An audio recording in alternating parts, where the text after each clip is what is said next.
Здраво се, вклучувам повторно зборувам за една тема поврзана со денешниот датум 24 октомври, тоа е денот на ООН.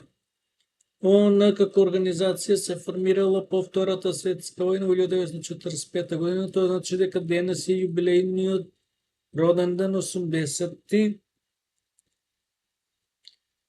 Е панден на Друштвото на народите. Е резултат на Атлантската повелба и на неуспесите кои ги доживеела Друштвото на народите во текот на неговото постоење. Точно е дека он се грижи за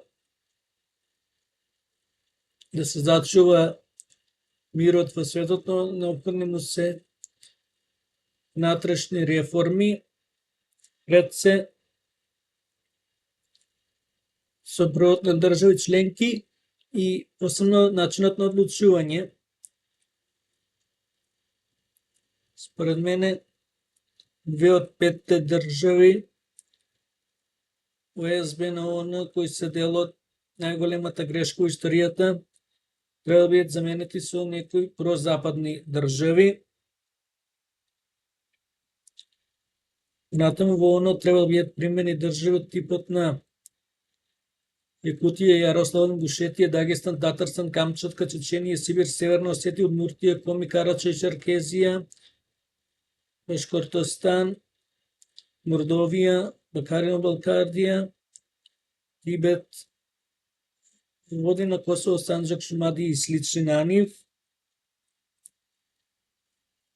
Активно да се бори против недемократските режими и силно да се застапува за прозападниот цивилизиран свет. И на тој начин да се базира и гласањето. Не смее да има било какви промени на граници во смисла размена на територија или било на кој основ. Тоа посебно се однесува за Украина, Молдавија, Грузија, Војводина Косово, Санџак, Шумадија, Босна и Херцеговина, Тибет, Тајван, Макао, Хонг Конг, па и Израел. Израел е, да кажеме, во право. Пред ООН се сериозни предизвици, наскоро ќе треба да се бира и нов генерален секретар, па ќе видиме на кој начин ќе се одвиваат работите во иднина. До нареден пат, поздрав!